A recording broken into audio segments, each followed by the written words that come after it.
Let's return to This Week in America. Here's your host, Rick Bratton.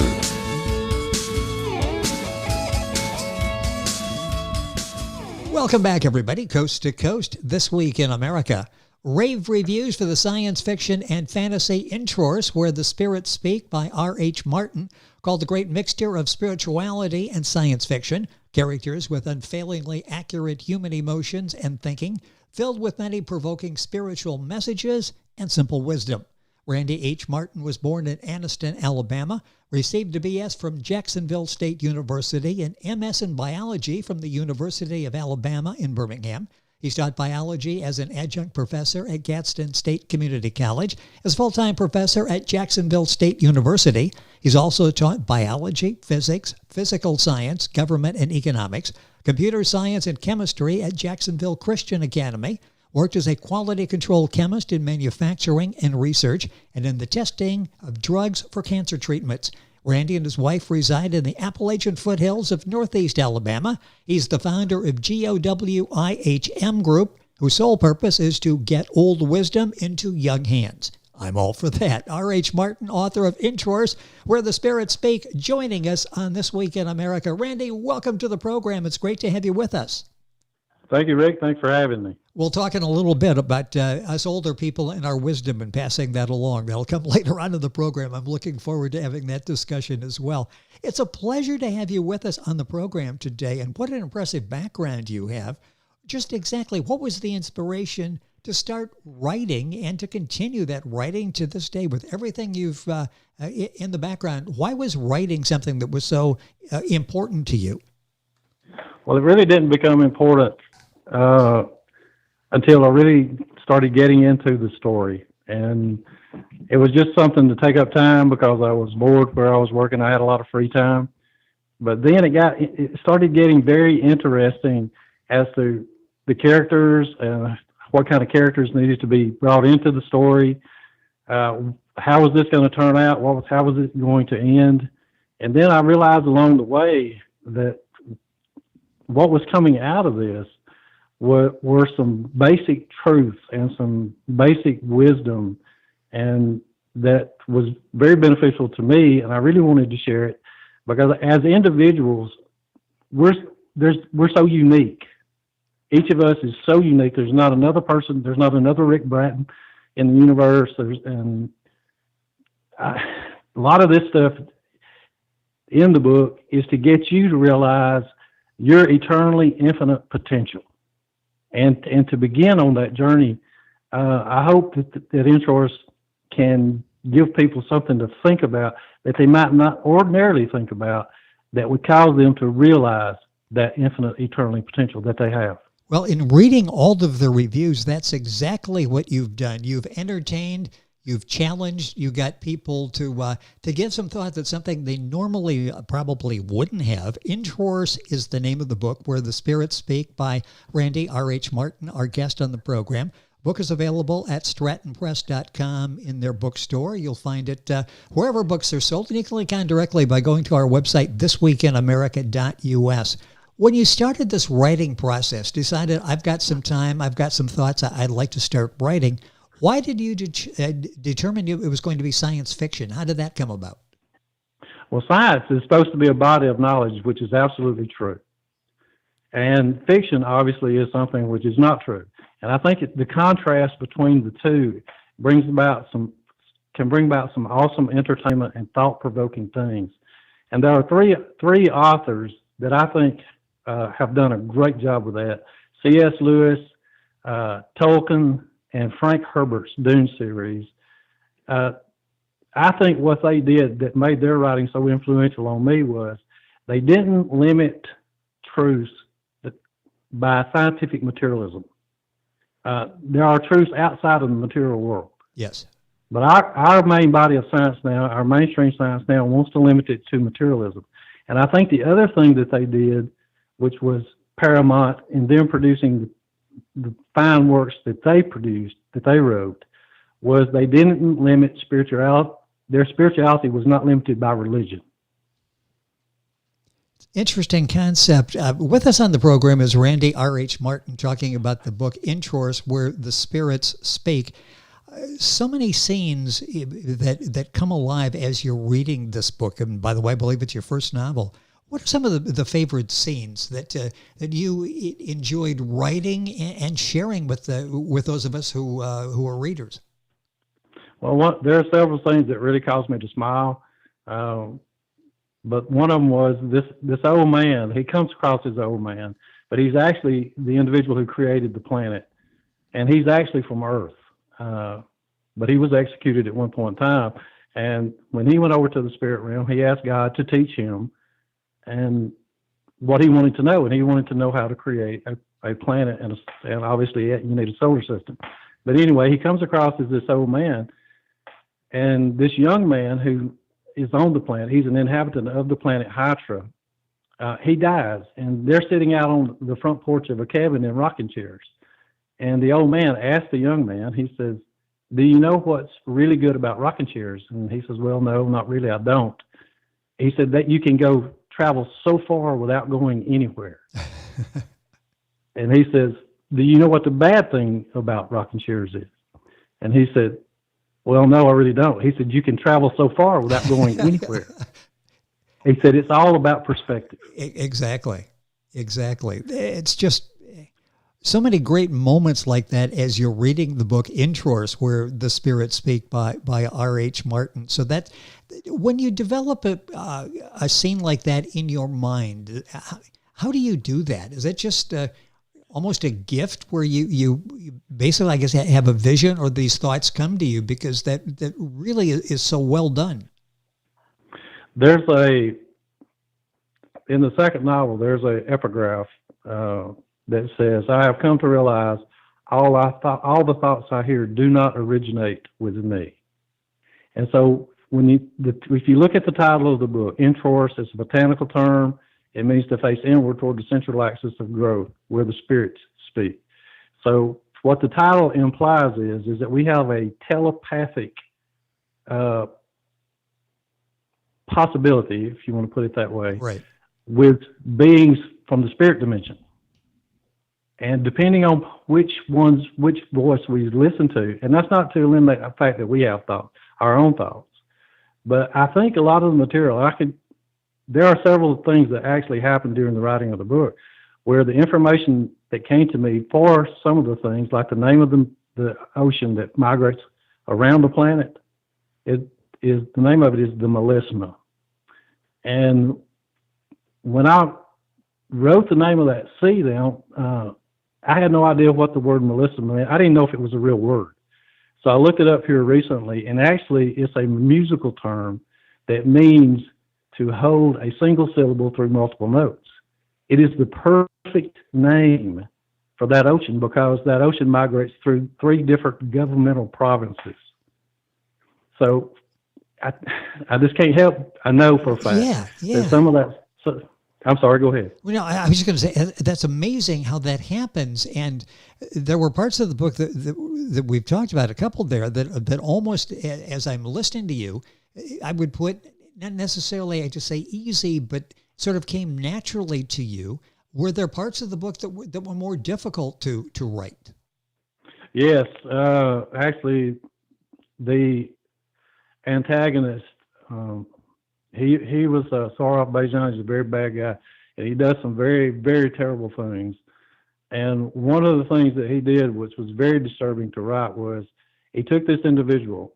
There's a fisherman's legend that says when one of the C9 fishermen dies at sea, his soul and spirit gets caught in this mist at the tail end of the sea called Locsoldrn. So Saraf Bejan thinks, okay, I have found the key to bringing mankind into immortality. I can kill people in this mist, capture their soul and spirit, repair their body, bring them back to life, and they will live forever and never have to die again. And one of the things he does is he takes this young man and he kills him in the spirit, and he's going to put him back into a body, but he divides his soul and spirit. He cuts it into 25% and 75% because he wants some of this man's talents and abilities. And then he takes that part in. That was very difficult to write. It left me and very despondent, to put it mildly. So it actually was draining for you as the writer, as you're there putting those words, I'm going to say on paper, computer, or whatever, that took its toll emotionally, it sounds like, on you. It did, absolutely. It was difference between night and day when I could write a scene that was uplifting, that was humorous. There was one scene where the grandfather, the father, and the son are out fishing, and it's just hilarious. And I laugh every time I read it. And then and I would get up from that, and I would feel really good. And then I'd have to write scenes like that right there because you need the contrast. You have to create the contrast between good and evil. And I would get up from the other ones, and I would just have to walk around the house for a while to try to get back into a good feeling. But I want to mention one other thing here about good and evil. There's a third dimension to this. We generally limit most of what we think about morally from a good and evil point of view. Yes. But there's a verse in Proverbs that says, God created everything for himself, even the wicked for the day of evil. And Calvinists and a lot of other people assume that those wicked are predestined people predestined to go to hell. But we make an assumption there that these wicked are people. And I went the other way. I created a race of people called the Fossics, and they're wicked. And what's really interesting to me is these wicked are spirit scavengers, and they're coming after evil spirits, and they will consume them. But the righteous are an abomination to them, and yet they're serving the righteous. Talk about the Fossics, because these people are interesting. You've got, you sort of talk about that aspect of that and an artist providing images. Describe that process. Well, Jason Wright is the one who who had the images. I just described what type of beings they were, spirit scavengers, and Jason Wright drew them, and there are 4 classes of them that he drew. They're scouts, educators, Anansi. I'm trying to think of the 4th one, but anyway, they're very beautiful creatures. They will come across to you as beautiful, but they have their struggles also. And one of their struggles is they want to find out who created them, so they're looking for that. They've been relying totally on logic, but they've gone through a famine. And so the leader of the Fossics, Bruja, she's a very beautiful creature. She decides to make a faith decision. And it really throws them kind of into a loop, but it works out for them. And eventually, they end up on Hytrae. They help kind of bring things to an end on Hytrae. But they're also headed to Earth. And when you go to the second novel, the sequel, Introrse, The King's Whisper, that ends all the events on Hytrae.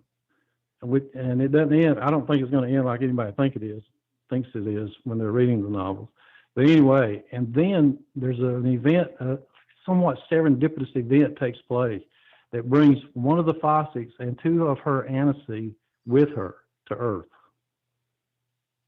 This is just an amazing story. We're talking about Introrse, Where the Spirits Speak by R.H. Martin, our guest on the program. Book available wherever books are sold. I'll direct you to Stratton Press in their book section there. You mentioned the sequel. Is that available now as well? It is. There are 2 editions of the first novel. And the first one was published in 2005, and then we just recently done the one with Stratton Press, which Stratton Press has done an awesome job with everything, the cover. And I think it needed the editing. I think the second novel with the old man sitting on the porch and the young man standing there about to make his faith run across the Salt Plain. And the Salt Plain goes around the entire equator of the planet, and that's what the sea migrates on. And it's based on good physics. But the second novel, the sequel to it, it was such a detailed story that I just couldn't put it into one novel. And then there's a third one that's coming along with it called Pertine's Garden. And Pertine is one of the Fossics.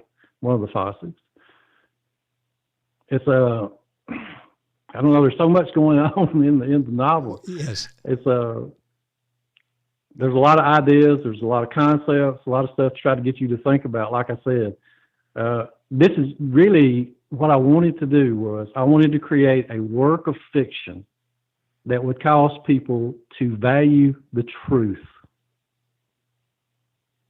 And you've done that. It's so remarkable. And I'm not sure there's anything ever been done quite like this. Introrse, where the spirits speak, is the first in the series by our guest in the program, R.H. Martin. A couple minutes left in the show. When you do something like this, especially it falls maybe into that groundbreaking category, you get people who like it, rave reviews, and then there's a literary critic from time to time that isn't quite into the concept. How do you handle that? You've got your vision. You know where you want to take the story. How do you handle criticism? I think you have to handle criticism in a very positive way, because you can learn a lot from anything. Yes. And if somebody offers some criticism, they may be showing you something that you might have could have done better or could do better.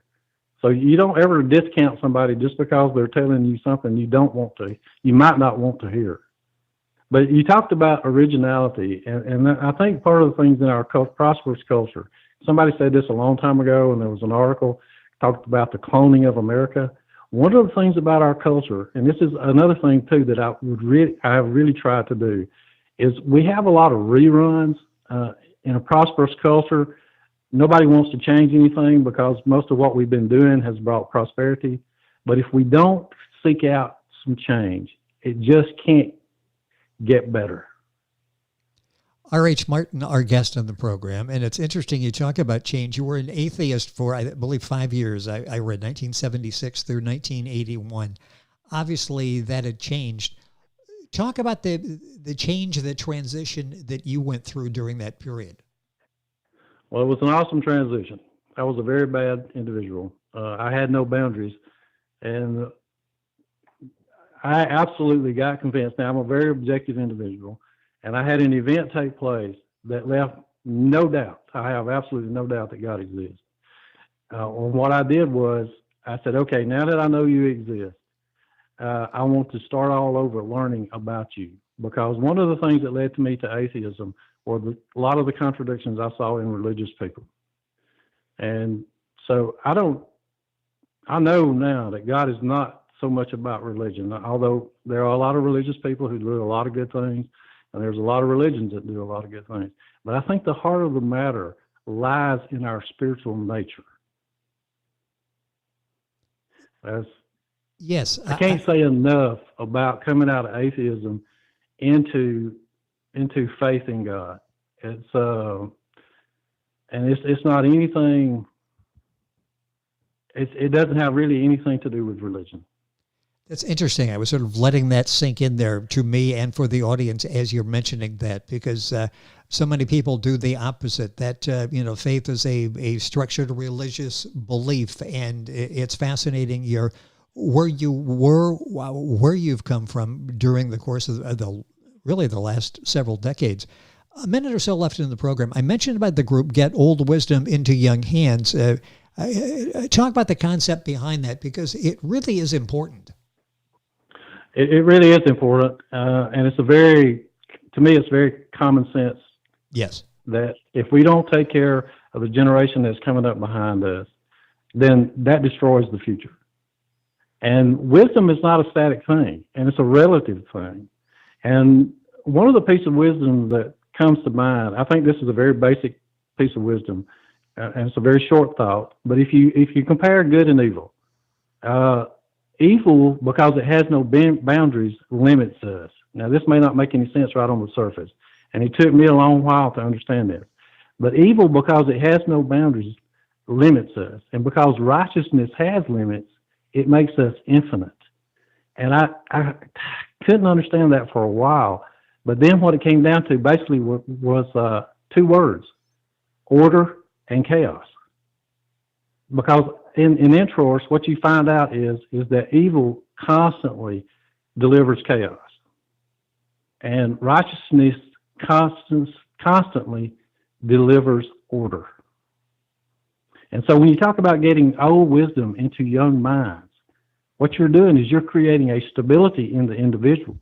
And it's impossible to have stability in a culture if you don't have order and stability in the individuals that make up the culture. Yes. Just common sense wisdom.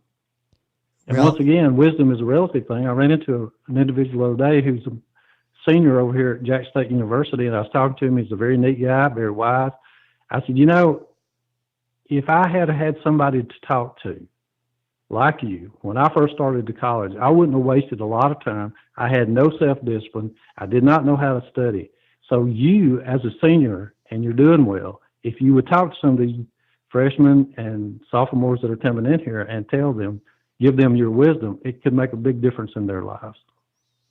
Well, time has gone by so quickly, so much there. And Introrse is the book by R.H. Martin we're talking about. That's Introrse, Introrse, Where the Spirits Speak. The book is such a fascinating read. It will make you stop and think. A week after you finish the book, 2 weeks after you finish the book, you'll be stopping and thinking about something you read in this book, Introrse, Where the Spirits Speak by R.H. Martin. Randy, it's been a pleasure having you on the program. Continued success in reaching people with these ideas in the first two books, and hopefully we'll have a chance to do this again. Thank you for being with us on the program. Thank you very much, Rick. I've really enjoyed it. Time went by too quickly. So much to talk about. Randy, R.H. Martin, our guest. The book is Introrse, Where the Spirits Speak. Available where books are sold. I'll direct you to strattonpress.com in their books section. You can link on directly by going to our website, thisweekinamerica.us. And we're back on today's program right after these messages. This Week in America is online. You can visit our website, thisweekinamerica.us. Scott Pinkerton, Associate Producer of This Week in America. Jay Anderson, Segment Producer. Ben Watson, Webmaster. Otto Bechet, Director of Engineering and TV Production. This Week in America produced and is a trademark of Blue Funk Broadcasting, LLC. For information on all of our guests and to listen to this week's show, our website again at thisweekinamerica.us. And I'm Sean Bratton, Executive Producer of This Week in America.